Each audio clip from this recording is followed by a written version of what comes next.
Yeah. Now I'm going to start.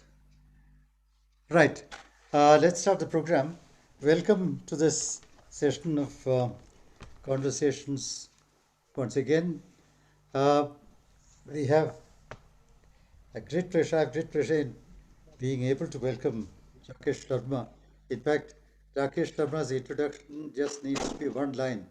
Here is Rakesh Sharma, and that's good enough. Yeah, Uh, I was talking to someone the other day, yeah, 4 days back, and he said, "Oh, Rakesh Sharma, we when we hear Rakesh Sharma's name, we think of competitive examinations, quiz contests, textbooks. That's where I've seen him. I've not seen him live, but here he is. Here he is live in uh, in a live session, which is a great thing for us. And let me just spotlight Rakesh Sharma, spotlight for everyone. Here he is. So you can see he's face to face, although on Zoom. Yes, Uh, sir. uh, Yes. welcome to this group. Normally, our group consists of persons thank you. 75 plus. And when we, as I said, when we think of planets and planetary positions, we think of it in a very different sense. Not in terms of astrology, not in terms of astronomy, but more of astrology. Uh, but this is a different session altogether. I also have with us Nitin Gadpandi and Shyama Narendranath, both from uh, with very long and rich experience in ISRO, and who have been. Shyama is right there, right now, working on space uh, aspects of space exploration. And Nitin has been there for a long, long time with rich experience. So they are going to be here in conversation with Rakesh Sharma. And the three of them will discuss. And the format will be that after the discussion, 45 minutes or 50 minutes or so, we will have some time for our members, a large number of members who have come, to put some questions. And I would request you to use the chat box, start writing your questions as the discussion goes along. And if Shama feels that at some stage that question is directly relevant to what you are discussing, then she can immediately read out that question. And you can take it up right there instead of waiting till the end. So I will play it by the ears, let the discussion go on. Um, we have a younger crowd today, young students, working scientists, even special invitees, close relatives of some of our members, including mine. So, welcome to all of you. Welcome to uh, everyone here. We also have Anil. I want to specially mention Anil's name, Anil Kumar Sangru. Anil represents three organizations. He represents the amateur astronomy group. He represents a group called Astrobits, and he represents the Nasik HAL group. So, welcome to all the three groups also. Let me now, as is the custom here with us, request Kishori to formally say a few words of welcome and introduce Rakesh. Kishori, it's all yours. Yeah, yeah. Thank you, sir. Good evening to one and all. It's my great pleasure to introduce our guest for today, being Commander Rakesh Sharma. On behalf of all Athashriyans, in महान हस्ती को हमारा सलाम सलाम sir आपको though most of us are familiar with Rakesh ji, but as a part of our program, I take this opportunity to say a few words about him. He joined the National Defense Academy in July 1966 and was commissioned into the Indian Air Force. In 1970, he joined the Indian Air Force as a test pilot. He flew 21 combat missions in a MiG 21 in the Bangladesh War in 1971. In 1982, he was selected as a cosmonaut for the Joint Soviet Indian Space Flight Program. On April 3rd, 1984, he flew Soyuz T-11 to space as a joint program between the Indian Space Research Organization ISRO and Soviet Intercosmos program. His most memorable conversation from space with the Prime Minister Indira Gandhi when she asked how India looks from up there. He replied proudly, Sare jahan se acha. He is the first Indian to receive the honor of the Hero of Soviet Union award. He also received Ashok Chakra award. He retired from the Indian Air Force as a wing commander and later joined HL in 1987, serving as a chief test pilot in the Nasik division until 1992. Later, he moved to Bangalore and worked as a HL's chief test pilot. He retired from flying in 2001. He is now non-executive chairman of Bangalore-based Cladida Labs. At present, he is involved with Gaganyaan project, which is going to be launched in 2022. It is a challenge one for him, for everyone. Being a part of this National Advisory Council, his inputs will definitely add value to ISRO efforts. On behalf of all the Athashians, I would like to extend our good wishes to your Gaganyaan project. Sir, thank you for the sparing your precious time with us. Now, may I request Raja sir to take over? Thank you for your kind words, Kishoriji. Thank you very much. Thank you, sir. Thank you, Thank you. Kishori. Thank you, Kishori. Our best wishes are there for your future project. Thank you. Thank you, ma'am. Okay, thank you. Right. Uh, I shall not go over the bio sketch of Nitin Gatpande and Shyama, which has already been circulated, so that is taken as read. I just would like to add a couple of things about them, which is not in the biodata, which is perhaps not known to many of you. And Nitin has been, of course, in the in ISRO for a long time, and he has been lecturing. He's been adjunct faculty, the College of Engineering in Pune, and he's been a senior consultant for Center of Electronics in Bangalore. He has also been a mentor for startups, and he's at very large number of seminars, publications, to his credit, and awards, which are too numerous to be mentioned here. And so he's a very, very distinguished scientist in this field. And I'm so happy that he's able to join us. And of course, not directly related to this, is his other passion is Hindustani classical music. So Nitin, welcome. Shyama. Shyama is uh, has at ISRO, she is known to have introduced new prospects in mapping the lunar surface chemistry. She's involved in serious probes on the lunar surface. Uh, Quite a few people don't know that she's a devotee of the Ramakrishna Mission Order, Ramakrishna Vivekananda Order, and she has written some articles which, as I was telling Rakesh, I didn't know and she hadn't told me about linking Vivekananda's interpretation of Vedanta and Upanishads with Stephen Hawking's and basics of science. So I read one of those articles which was very interesting. That is one of our passions. The other one is Odissi dance. He's been learning Odissi for many years now from a very famous Odissi dance teacher, Sharmila Mukherjee.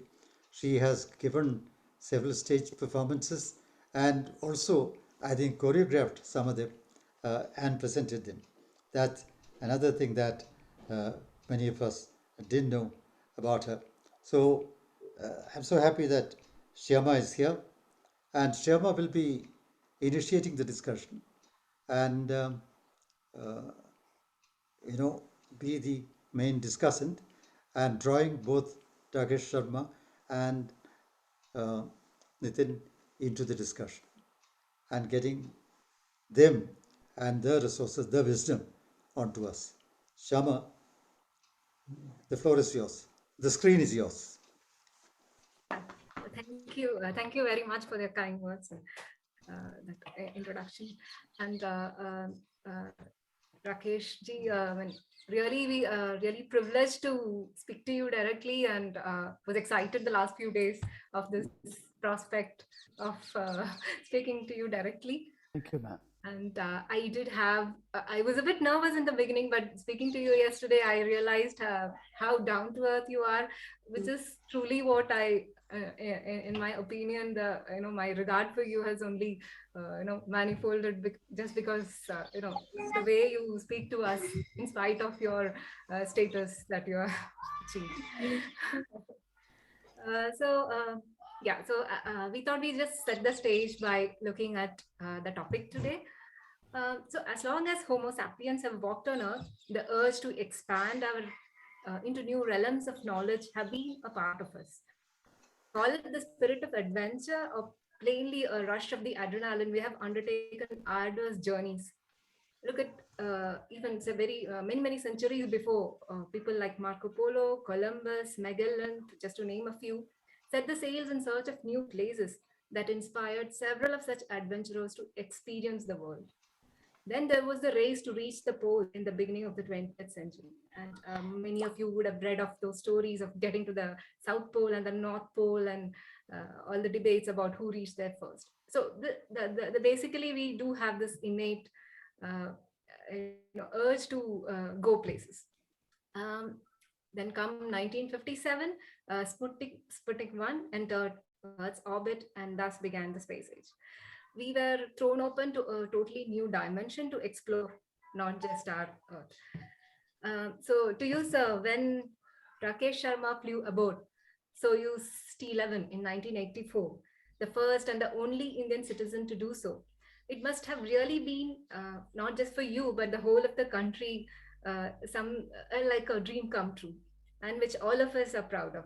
Is there any special message or an event that you would like to recall which conveyed the country's feeling at that time? Well, Shama, this is the way it goes. Whoever goes up into space starts off with looking out the window and looking out for his own country. Yeah. And after a few orbits of that, then he starts looking at countries around. And a day or so later, then he starts looking at the Earth as a whole. So while one didn't have very much of free time, but I can tell you that the view is breathtakingly beautiful, because you get to see so many various textures and various, shall we say, deserts and coastlines and forests and colors. And the clarity is really quite high definition, because we really haven't been able to replicate the human eye till today. And so therefore it leaves a tremendous impact. And that is when you look at planet Earth itself. And then you begin to realize, borders are not visible from space, they are man-made.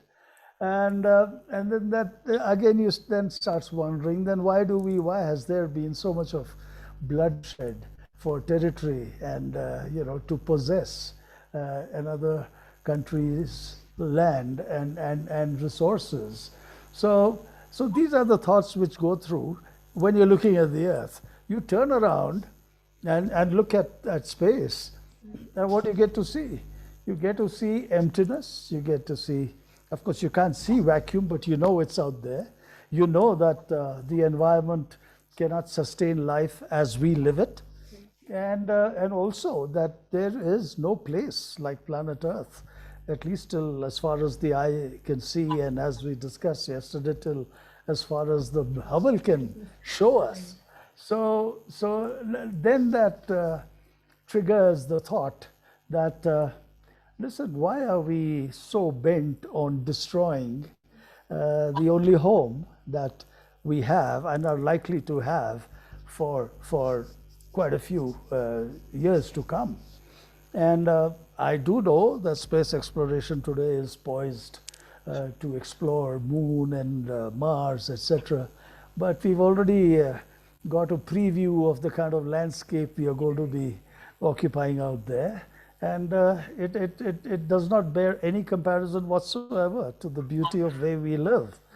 And then, so then you start thinking about environmental protection, about sustainability, about the collateral damage of the kind of development we are going through, you know, and I think all of that is a good thought. But having said all that, I must underline the fact that you really don't need to go into space to come by these feelings, because today there are such high resolution photographs. There is so much available on the internet that we pretty much know what is out there, and we also pretty much know fairly accurately the rate at which we are expending our resources. So therefore, I do understand and admit that our generation and the generations which have preceded us have really started utilizing the limited resources, not very carefully, and therefore from this point onwards we really need to be much more careful. So this, in a nutshell, has been my experience. Thank you. Yeah, you realize how fragile the whole thing is when you see it from a distance. Indeed. Yeah. Indeed. I've just read that many scientific experiments were performed. I saw in one of your interviews that you said so much of this was tried out while in the lab that pretty much do this very smoothly over there. I was just wondering, what were the results of these? Like, there were experiments proposed by Indian scientists as well. Yeah. Were they really very useful ones? Well, I think the way the Indian scientific community approached this opportunity was that here they are getting a chance, although ISRO itself did not have a manned space program, and it, does not have it till today, though we are working on it. So they said, here is a chance to do some pure research in that microgravity environment. So the scientific community was tasked to come up with certain experiments. Mostly they were in the field of Earth resources, the imagery itself, which, and we used the multispectral camera, which was on board the Salute at that time. That is the MKF camera. And we photographed the Indian landmass, and the data we got out of that then became the kind of a database for 1984, which later was the database against which we read the initial data coming out from our remote sensing satellites. And then in the field of material sciences, it was the intention of our scientists to use the undercooling technique, and that was the advantage provided to us by the microgravity environment, because whenever a crystal is produced within a gravitational environment, then the seed is formed, and then of course the rest of the crystal is not even due to the weight, and therefore here the intention was to try and create something with silver and germanium so that it had optical qualities on the one hand, and at the same time strength of metal. So we did that particular experiment, and we did a lot of other experiments in the biomedical field, because again, when you're on Earth and your feet are firmly planted on the ground, or for that matter, you're lying down on a table, it's the vibrations around you which are picked up, and that affects the the ballistics of recordings, and therefore, when you are suspended in space, the recordings are much clearer for, say, the heart condition, both the electrical activity as well as the mechanical activity. So we did some work on that. I did yoga. Yeah, I heard of Again, the that. Yeah. intention was basically to find out whether, because there has always been this problem of space sickness, which, as a lot of people know today, is quite akin to travel sickness, pretty much the same reasons. And then the idea was to find out whether yoga gives you a better preparatory solution to prepare space crews for space flight, because uh, the problem was that, firstly, not everybody gets hit by space sickness, just as not everybody gets airsick or not everybody throws up Yeah. while traveling on the road. So I was the only guy who did it, to be able to provide a comparative study. Idea was to I stopped training as per the suggested regimen of the Russians about 3 to 4 months prior to the launch, and I prepared myself only doing yoga, and these yogic postures were modified, and I'm sure that if a purist were to see it, he wouldn't have been very impressed. But they were modified to replicate conditions, the effect of zero gravity on the human body, and then in so doing, condition the human body, that is, in my case, condition my human body using the yogic system to be able to better adapt to zero gravity. And whereas my other two crewmates continued doing their way. Okay. Now, obviously, you would like to know what was the result. Right. So the result was that all of us were as good or as bad as each other. So was it conclusive? Don't know, because statistically the sample is not valid. I could have been one of those guys who wouldn't have fallen sick. In any case, when I started flying, I never got air sick either. So I don't know. So there's more work that needs to be Needs to done. be, yeah. So we did all of that, and more importantly, all the equipment which was used to record these experiments were again designed by the Indian scientific community, manufactured by the Indian scientific community. Okay. So I think we utilized this opportunity to the hilt. Okay. Okay. Oh, that's amazing. Like, yeah, I mean, many even today, like we do use quite a lot of imported things, and even instrument wise. So Yeah, that is to we crush the get time cycle. that. Yeah. Yeah. So speaking about you work very closely with the Russians. No, when even today, I too have many collaborative work that I do with foreign agencies and people, scientists there. So very well know that it requires just more than signing documents. You have said in interviews, which I'm sure is because of your humility, that it could have been anyone who just turned out lucky. But there would certainly be a significant component of your character that made this work, the whole program work. And what would you think is? Well, I I would say that I was fired up with excitement. Uh, I could easily call upon my adrenaline reserves.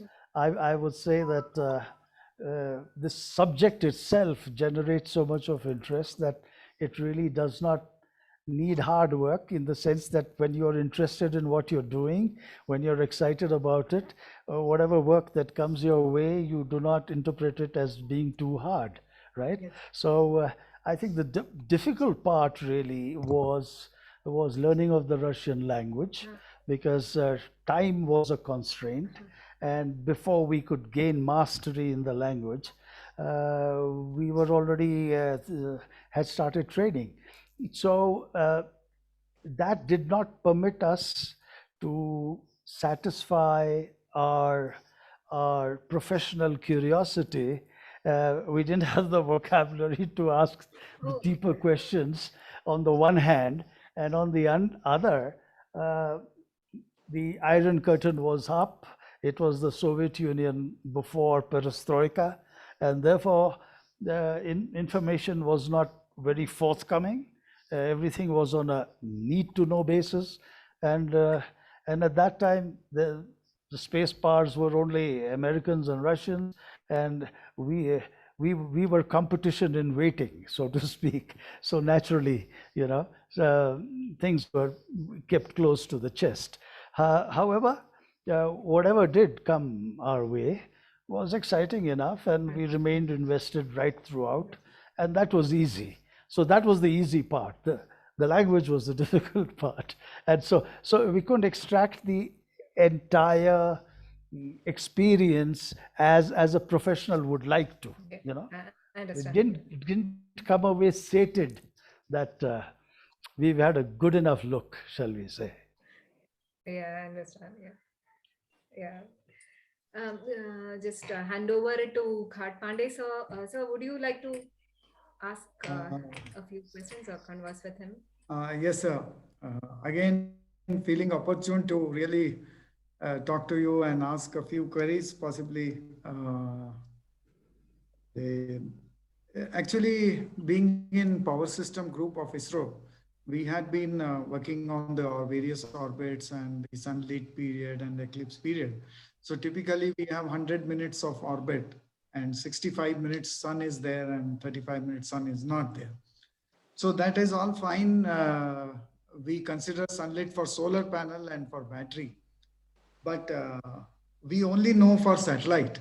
But when, sir, you are in space, the day and night, what we know is only for day for solar panel and night for battery, which is about 100 minutes of total orbit, where 65 minutes is a sun, which is visible only to the solar panels. So when, sir, you were there in a really remarkable period of around 7 to 8 days in space, hats off to that.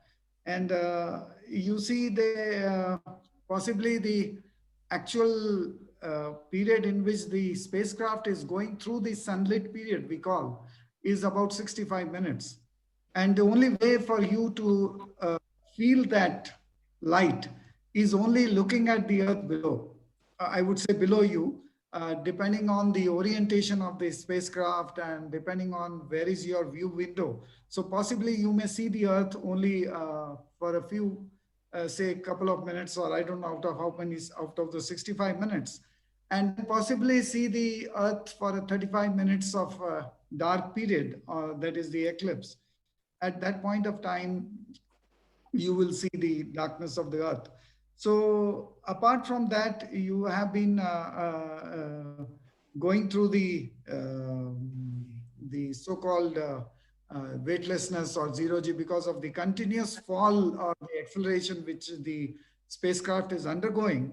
So it is this day and night feeling, which, sir, you have really forgiven. I mean, forbidden. You were forbidden for the last 7-8 days. For those 7-8 days, where we on the Earth are happily, have an orbit where you are in an orbit of 100 minutes. We all were in an orbit of 24 hours on the surface of the Earth, where 12 hours were nicely sun and 12 hours were night.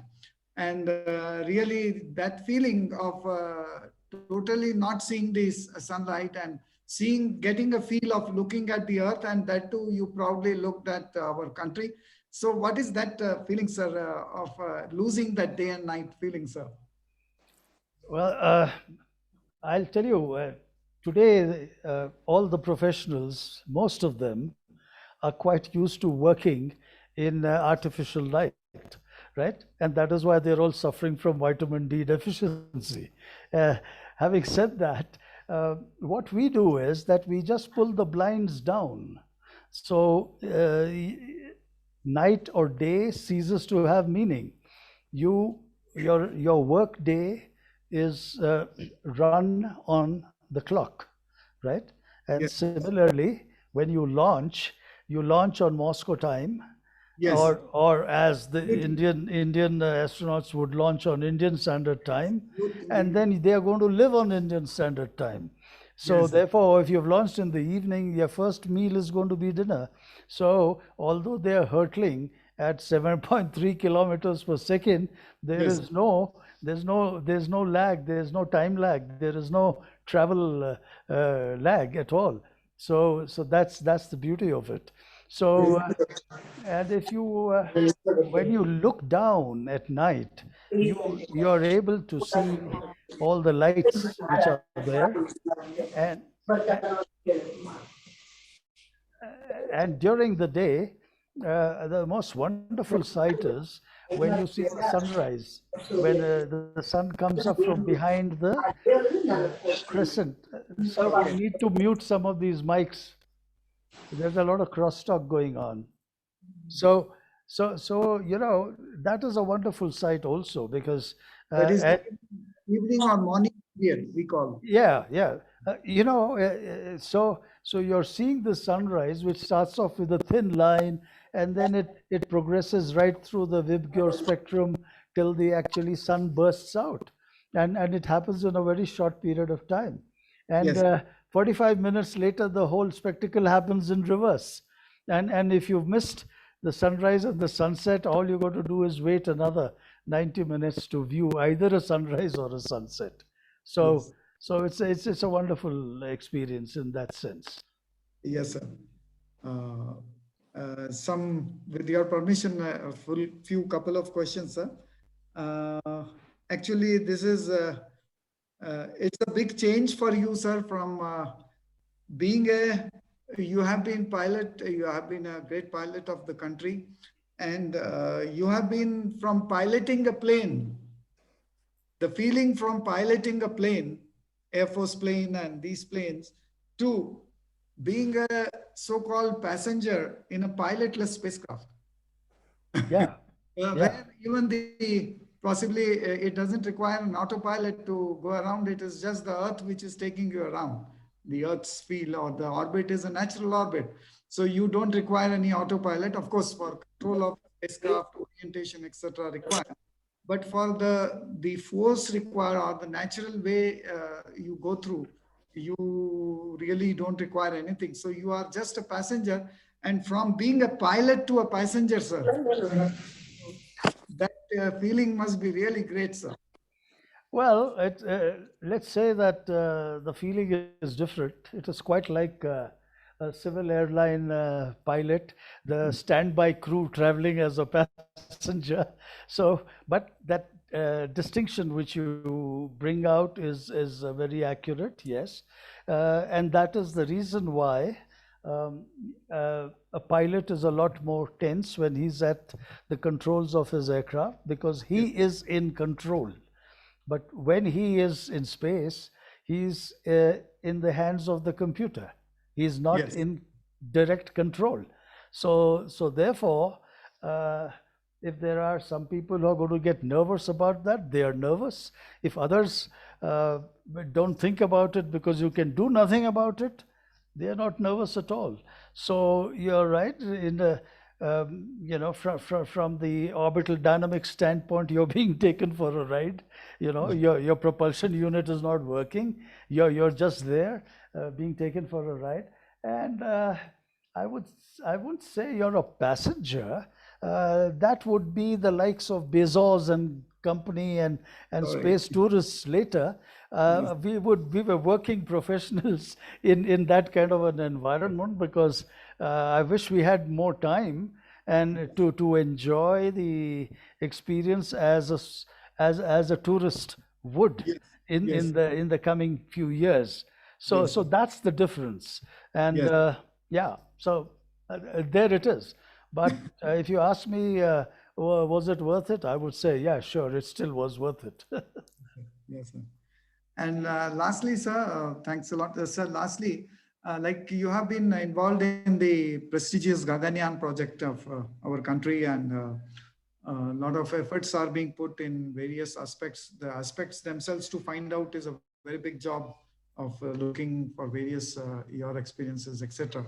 So, just a question that, like we call astronaut in English, or cosmonaut. Would you like to think of a name an Indian name for an astronaut. Well, I don't really know, you know. In We the have sense, to. it depends on whether in future we decide to be a part of a cooperative venture or we would be going it alone. I personally hope that it'll be the former. If it is going to be the former as part of a cooperative venture, then we um, and if you're going to be carrying, say, deep space exploration from planet Earth, it must reflect in the common noun that you're Yes. from where are you? Just being called earthnauts would be most appropriate when you're pushing off thousands, millions of kilometers away to Mars. That would be more. But if you're going to be staying rooted and focused on our planet itself, well, then you can call yourself cosmonauts, taikonauts, spationauts. To call yourself that when you're zillions of kilometers away somehow doesn't make sense to me. So Yes. if you're going to be working only as an Indian space traveler, I don't know, you can call yourself Antarikshnot or Hindi, it is Brahmand, call yourself Brahmandonaut. Brahmayatri. Gagannaut, I would say, is not appropriate because Gagan is sky. Right. Uh, you never know. Maybe the government of the day will settle on Hindu not. I have no idea. Yes. Yeah. Uh, Thank you, sir. in fact, Thanks a lot. that last part of what you said, I'd like to come back later. But Shama, you wanted to show a video. You want to do it at this Oh yeah, stage? maybe. Just thought for the audience, we'll go through a few just to show how what is planetary exploration today, because we have a very diverse kind of spacecrafts going to asteroids, bringing back samples. So just to give a feel for what's happening around in the world, just put together a small Okay. video clip. So I'm just going to play that. Good. Yeah. 10, 9, 8. So that's just 7, one of the PSLV launches. 5, 4, 3, 2, 1, 0, plus 1, 2, 3, 4, 5, 6, 7, 8. Cartosat 2 series spacecraft injected into orbit. 2 ISRO nano satellites, INS-1A and 1B, are injected into orbit. Settled at a cost of $38 million to operate in the low gravity vacuum of the moon. The LRV enables the 2 astronauts to travel across its surface at a maximum speed of 8 miles per hour. So this video is from the Hayabusa 2, which is a Japanese mission that went to an asteroid called Ryugu. And you can see them touching the asteroid. So it's a touch and go, but they have brought back samples from this asteroid, which is a very old asteroid. So we are actually getting things from 4.6 billion years ago. And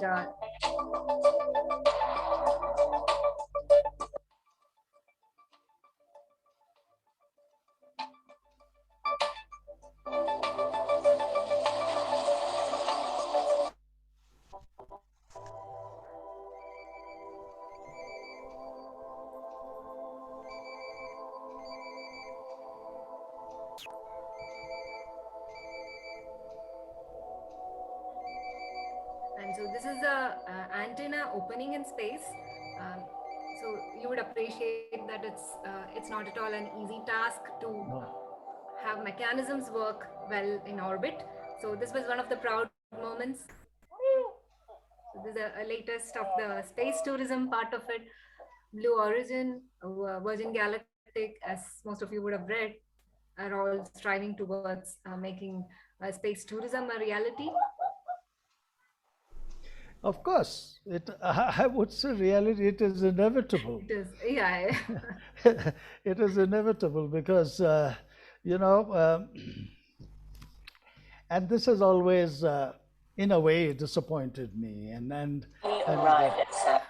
What I mean is that science mm, taught us how to split the atom, but what we ended up doing is to make nuclear weapons after that.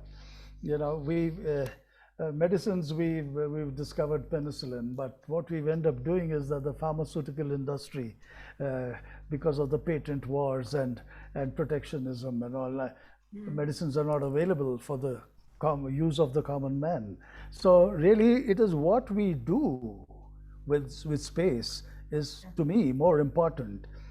And if you're going to just end up monetizing the experience, unmindful of the collateral damage being caused to the near Earth environment, then we haven't thought through and we haven't learnt our lessons. And I hope that that doesn't happen, which is not to say that this experience should be denied to people, but there are better ways of doing it. And I hope that when we do it, when space tourism actually takes off, then we do it differently after taking care of the damages that may accrue to the near Earth environment. Yeah. And in fact, we already speak about, because there are so many missions to the moon's south pole in the coming 5 years, including ISRO also has some plans. But there is definitely this Artemis mission, which is NASA's next moon mission. And before that, there is this commercial lunar payload services, which are taking many payloads to this. So there is this question of south pole of the moon is a very pristine environment. And anything that you land there surely causes some contamination or difference to it. And sometimes there are these planetary protection policies in place, but I have not seen that very seriously taken, at least many of the countries, including us. So, and also in Mars, when we talk, particularly Mars, we target to look for life. So again, this becomes a very important aspect, because mostly we take things from here, including microbes, which survive these radiations, and you're sure to take a lot of them along with you. So we already polluted Earth quite a lot. And we don't seem to still grasp the fact, maybe 50 years from now, the temperature of the planet, as we all know, has been going up. We could reach that tipping point where there is no coming back. Yep. I know it's very relevant, but we are thinking short term probably, and right now we just want to do these things.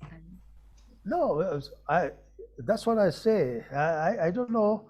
We really need to influence behavioral change. I'm quite amazed that on the one hand there is so much progress, there is so much understanding, while on the other there is so much carelessness about ruining your own existence and jeopardizing it. Case in point, you take the way the rainforests are being cut, and what is being freed. The micro environment around there is being freed, and it is joining the mainstream and ending up in various viruses which the human body is really not immune to as yet.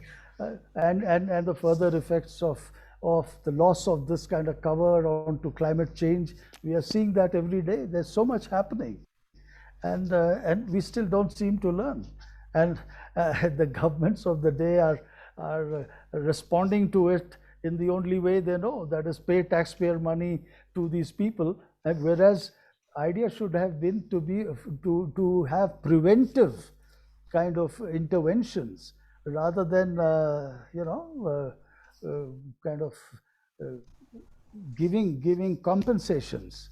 So there's a lot to learn, and which is why I would like us to fix our societal norms of all that we have not done or done wrong on planet Earth before we go and settle elsewhere. Right. Because instead of making heaven right here on earth, why go so far off and make another hell there? That's my argument. That's right. We have a couple of questions. Should we take them Right. up now? Oh Uh, yes.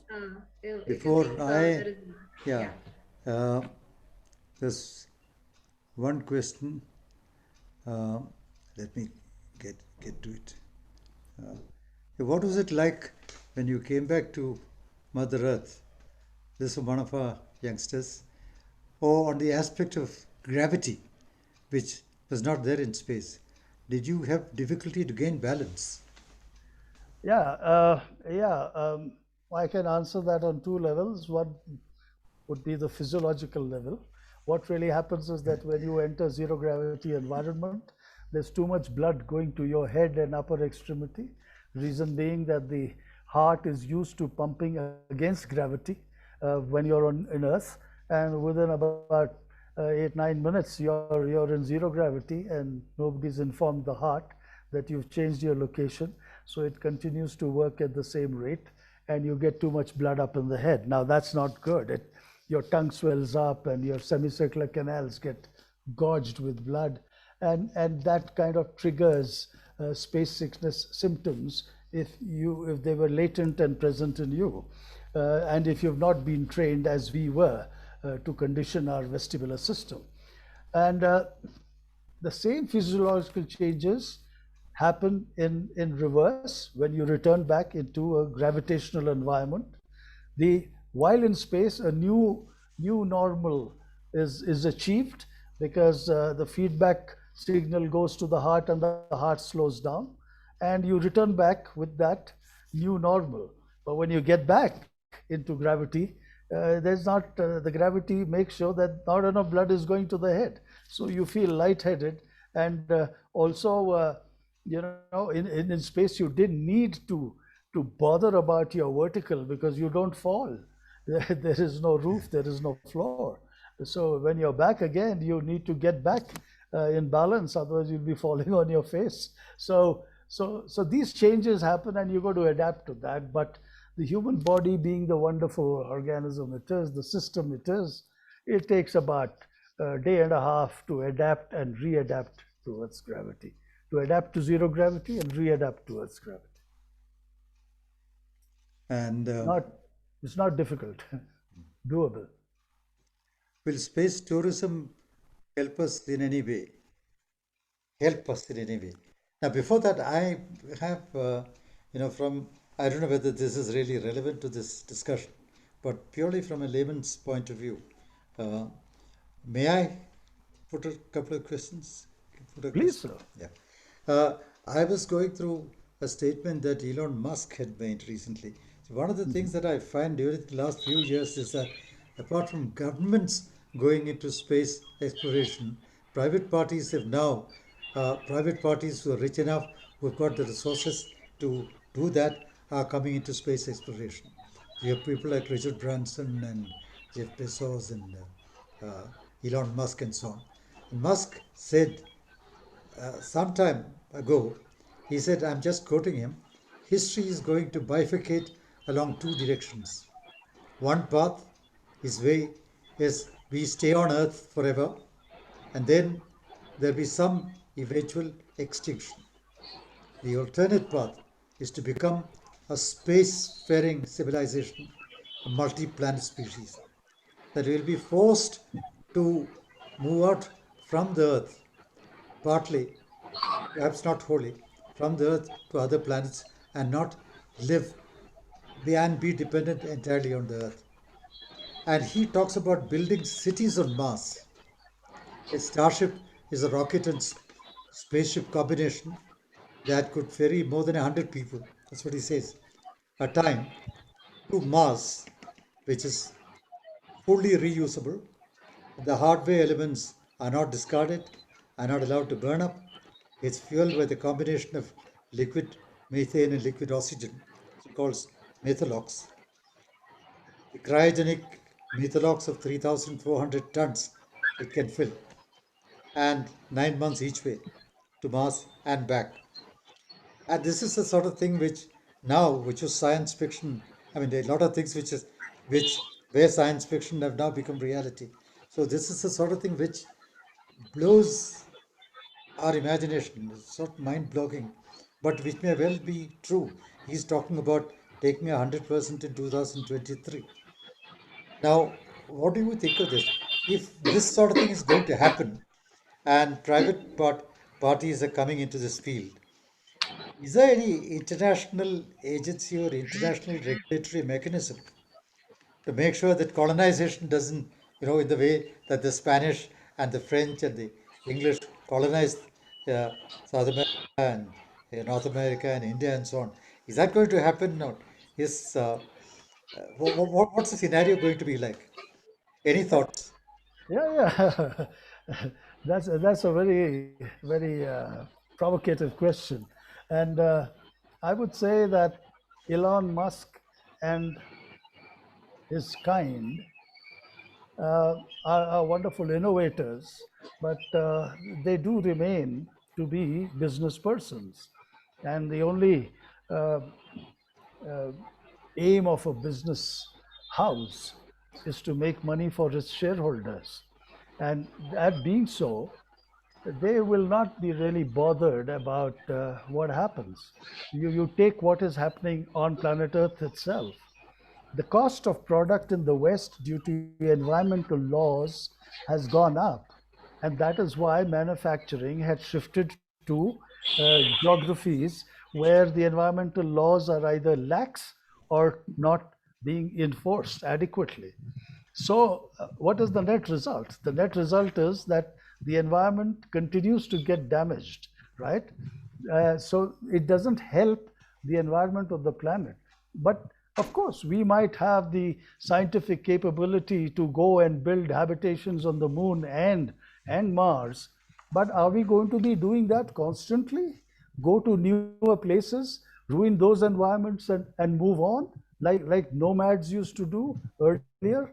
You plunder a place and then you go over to the next place. No, we got the society has to evolve. We have to find newer ways of thinking, and we have to practice sustainable living. And his point is right that we may write ourselves off, that the human genome does not have a backup while we back up all our data very religiously. The only danger, I believe, either we make ourselves extinct by not changing the way we live, by not practicing sustainability, or we get written off by an asteroid hit.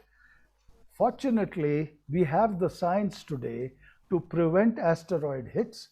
We can go out there, intercept the asteroid, nudge it out of its path so that it misses Earth.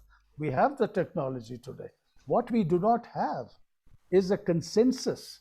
What we do not have is the clout of the United Nations, and we do not have that primarily because the world order is being run by rich nations, and the rich nations are capitalistic in thought and action, and capitalism believes in quarter on quarter growth irrespective of the collateral effects on the environment. So that is not sustainable.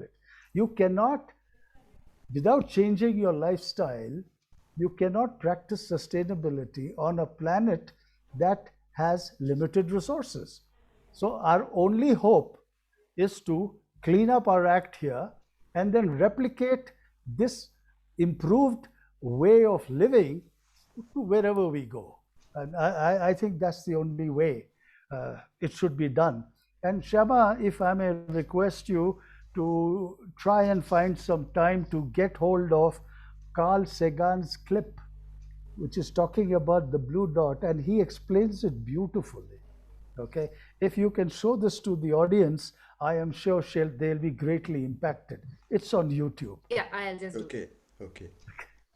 Mr. Thank Raja, you. have I Thank you. generally Yes. Thank you answered? very much. Thank you very much indeed. No, I was only wondering whether, in the absence of a consensus, whether there is any move at all on the part of either the United Nations or the major countries to come to some kind of an understanding on space exploration. Well, it's like this. I think if we just rewind a bit here, and if you look for, say, a single causative factor of strife, of conflict, and of bloodshed for centuries, I think we will be putting our finger on inequity, or shall we say, on how the strong have dispossessed the weak, um, how the rich have become richer and the poor have become poorer, and the numbers of the rich is reducing, the number of the poor is increasing. The problem is that this has given rise to many, in my opinion, failed political systems, whether it is capitalism, socialism, communism, and other allied religious isms. Nothing has worked. And today, I think, in response, we find that there is socio political unrest all across the world, all over. And that is why I think we are dealing with terrorism today. But I think it is time for a new world order, which is based on humanism. And I must say, give credit where it's due. The United Nations has attempted to capture this thought and has attempted an intervention. It is being done so by the United Nations Office for Outer Space Affairs. And they've come up with an agenda which is titled Space 2030, that is, space as a driver of peace. But before that, earlier, what had happened was that there was an exploration treaty, say in 1967, and that treaty came into being. And but today it has 111 signatories, 111 countries have signed up. And the treaty very clearly states that the exploration of outer space shall be done to benefit all countries, and that space shall be free for exploration and use by all the states. So if you look at some of the rich philanthropists who are giving away 90% of their net worth, they are beginning to realize that if we have to coexist, inequity must come to an end. And that's what they're doing. So accordingly, I think that the International Space Exploration Coordination Group, which, or shall we say, the ISCCG, it has been formed by 14 space agencies of the world, and ISRO is one of them. And it was a forum that was created to advance global exploration strategy through the coordination of mutual efforts. And I think the reason for that really is that this is beyond the resource capability of any one nation. The space exploration, which we are going to be doing in future, more than one nation will have to collaborate. If every nation tries to develop its individual capability to deliver that kind of output, then it's going to be very resource intensive. And so it's going to be bad for the nation itself, and collectively it's going to be bad for the resource potential of planet Earth itself. Yes. So really speaking, all I see is that the way I look at it is that all the pieces are already in place for a global peace initiative to end the strife, the conflict, and the bloodshed. It only needs a leader, I think, to realize the United Nations vision of Agenda Space 2030. And I, according to me, and I'm not being nationalistic here, I believe that ISRO really has the credentials, it has the track record, it has the cultural ethos because of our Indian philosophy of the world being one family. Yes, to begin to assume the leadership role of this international space exploration and coordination group. And I think it's time to work towards and contribute towards a new world order, which is now being imagined by the likes of myself.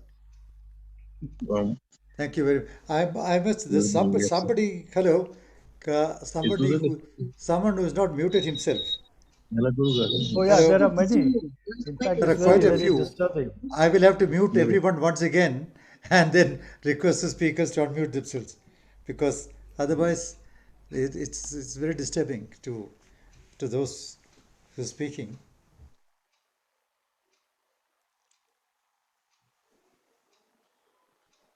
I've just muted everyone. Uh, Shyama, Yeah, yeah, thank you. Yes, sir. Nitin, yeah, fine. So that's fine. Now Muted. we Shama, have you're muted. Yes, yes. yeah Yeah. we So, have a little yeah, yeah I can how hear long you. do we have now? We have a little time, I think about 10 Okay. minutes, during which All right. those who want Okay. to ask some questions can come in. So So I I'll don't want just to take deny them the yeah, right. opportunity to interact. So, I'll just ask from one of the little girls here. She asked, "Did you feel sad that the ride is over?" You know what? I really, having said all that I've said about space tourists, I don't mind going up as a space tourist because I never had the chance to really enjoy the sights which are available there. You know, I don't know whether I will ever be able to afford the ticket. It's very, very expensive right now. But yes, I would like to go up again. And I did feel sad that the trip was over. It was all work while I was there, all those 8 days. But well, there it is. I did feel sad. And do I want to go up again? Sure, I want to go up again. so Thank you. yeah, anyone else who would like to come in? Yes, yes. Hello, Vinay, come in. hello Rakesh. Yes, This is we can Vinay Call. we can hear you. Yes, I can make you up. Hello Come in. Rakesh, Yeah, Oh, you can hello, sir. Hi. Oh, hi. you can lower the hand now. how Hi. are you? Yeah, How are you? I'm very well, Vinay. Thank you. I'm very well. Acha, look, it was very impressed. I thought you have not only a satellite view of the geography of the Earth, but you gave a satellite view of the socio-economic problems that the world is facing. Absolutely. And that was very impressive. You But know, Vinay, the thing is that everything is so interconnected that it's really easy to see the big picture if only one gets oneself to see the big picture. It's very easy. yeah, the other thing was that we've always replayed the video that was shown about your interaction with Indira Gandhi when she asked you, uh, वहां से ऊपर से आपको क्या पृथ्वी कैसी दिखती है? And I thought you could play again that very famous sentence of yours. That's right. Sir, that was a borrowed line. And she asked me in the context of how India looked from there. And I must tell you that India looked absolutely stunning from there. Well, so did the African continent, but no African leader asked me that question. Right. Thank you, wonderful, and hope to see you someday. It was a virtual meeting today, but I hope we can see each Yeah, other. sure. We haven't traveled thanks to Corona. When this cloud clears up, we will certainly make a In trip fact, to quite a Bangalore. few are from Bangalore, Do and give us we hope do that give us a call when you're here. yeah, Thank you, sir. quite a few are Thank you. Thank you very quite much. a few of us are based in Bangalore, and I hope that after things return to some kind of normalcy, we would be able to meet not on Zoom or Google Meet, but face to face I someplace. look forward to that. Thank you. Right. Any other questions? Any other um, comments? Sir, may I? Yes, Uh, please come in. Who is it? I am Rajesh Thame. Yes. Sir, I was a kid. I used to watch Doordarshan, and I can recall those black and white TV picture in front of my eyes when Mrs. Indira Gandhi asked कि ऊपर से भारत कैसा दिखता है, and you said those lines, It's really great. And I'm very fortunate to talk to you on this virtual meeting. I never thought that I will ever be talk to you in my lifetime, but it's a great opportunity. Thanks to Mr. Singru. Sir, what inspired you to, to go to space and to you come forward for this opportunity? What was your source of inspiration?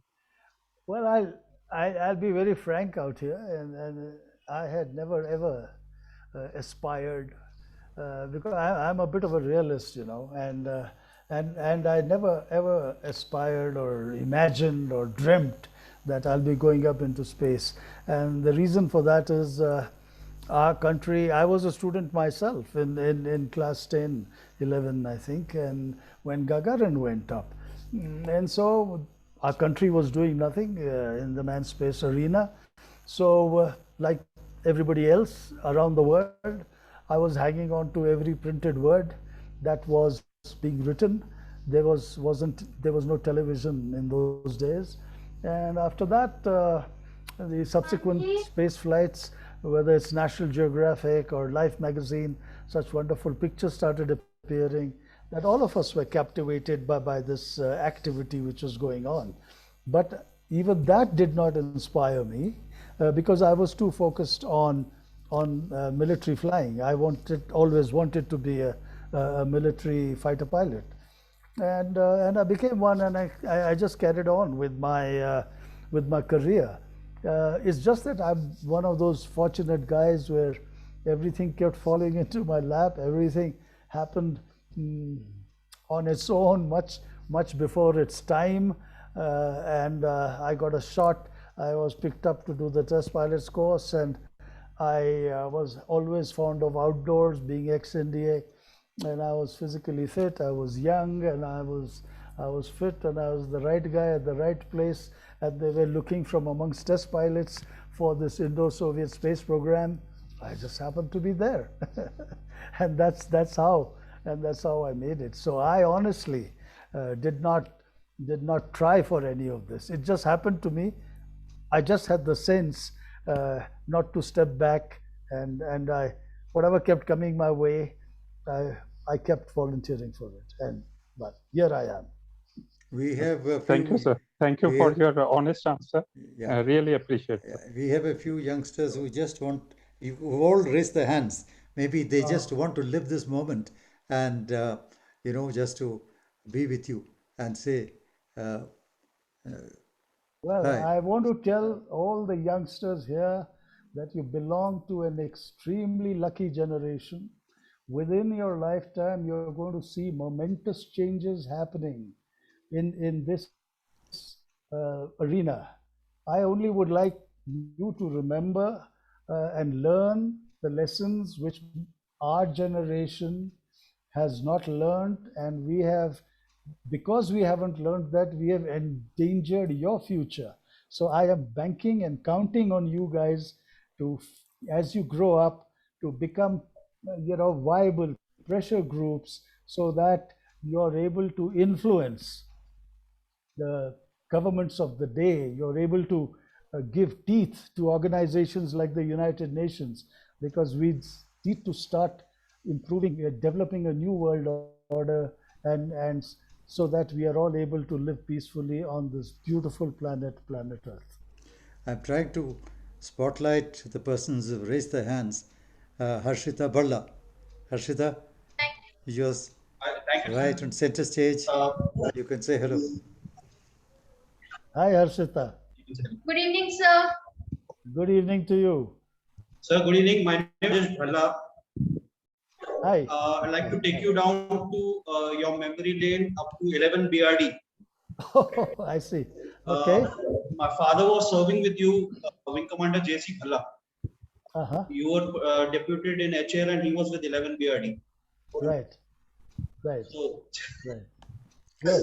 Nice seeing you after such a long time. Yeah, it's been a long time. I was there first in the mid 70s, then in the mid 80s. Yes, I was there. Yes, sir. So just wanted to ask you one question. Was since you have been career has been into flying military aircrafts, sitting in those cramped up cockpits of the aircraft, and in terms of the spacecraft, what difference do you find, and in terms of human experience? Well, I had explained it a bit earlier that your focus is a lot more required when you are flying a military aeroplane, because in the military aircraft you are essentially, I was a single seat pilot, jockey. So you're all alone, and you have this hunk of metal which is very powerful, and all the controls are in your hands. So that's a lot more exciting, I would still say. Whereas the job in while in space, the environment is different. Your life is being governed by a computer, and but however the view is different, the work is different. So well, things are different. So there are the good sides, and then there are the bad sides. But you need, as a good professional, you must strive to remain focused wherever you are, whether or not the job is interesting. I think it's very, very expensive, all this space stuff, and naturally you must make sure that everybody gets their bang for the buck. You know. So Arushi and Radhika, you can just say hi. Hi, sir. Hi, hi, hi, Okay, hi, Radhika. Radhika. Who's going to go first, Arush? Yeah, I go first. Yeah, tell me. So like, I wondered, like, before you had gone to space, like, did you have to do any kind of simulations or something like that to, like, let you experience how it would be in space? You see, yeah, it was all piecemeal. When I say piecemeal, what I mean is that you cannot replicate zero gravity on Earth. You can only replicate it in an aeroplane for not more than 20 seconds by making the aeroplane go through a particular maneuver, which is called a bunt, which it goes nose over. Okay, so for about 20 to 25 seconds, within the aeroplane, which has got all padded inside, you're floating around. That's so you get a sense of what zero gravity is going to be like. It is not a steady state condition where physiological changes can occur. Then again, on the centrifuge, you experience high G forces. Okay, so that is another part of your experience. And then you're going to be, your head is going to move around, and your ears are going to, semicircular canals are going to make you kind of sick, and that you sit and train on a chair. So these things all come together when you go up into space, and this becomes a combined experience. But you have trained for it. Rest is all adaptation, and the greatness of the human body to adapt. Yeah. Thank you, sir. Thank you. Radhika, can't hear you, Radhika. Radhika.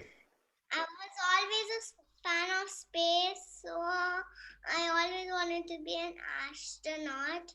But you launched into space 4 days after my dad was born. Oh, wonderful. Really? I Yeah, thought yeah, you, yeah. Radhika, you're making me feel like an old man, which I thought you I'm were not singing young a song. anymore. Very sweet voice. Wow. Okay, good, Radhika. Nice to hear you. Nice to see you. Here All is the one, best to you. here is one Thank young you. man. Here is another young man here. Right. Now, with that, we're running out of time. So I'd like to thank both Nitin Katpade and Shyama for having conducted a very, very rewarding, interesting discussion with Rakesh Sharma. Uh, Thank you. in fact, I think Shyama has done a lot of work on this, preparing Yes, for yes. this. She And has Yes. he has been discussing with Nitin, and together they have sort of worked out schedule. And I know about it. They've really prepared for this, done a wonderful job. Yeah. And Incidentally, Shama also gave me a heads up. Thank you, Shama. incidentally, Yeah, thank Shama is also thank my you so niece. much. Yeah. Shama is my niece, but I see. Well, he's there here. you. She is There here you not are. because of that. She is here in her own right Yes. as a I know, I scientist. know. Yeah. Yeah. Right. Genetic makeup. I understand. I would request Kumar Singru, Anil Singru. Anil, you are a very unique individual.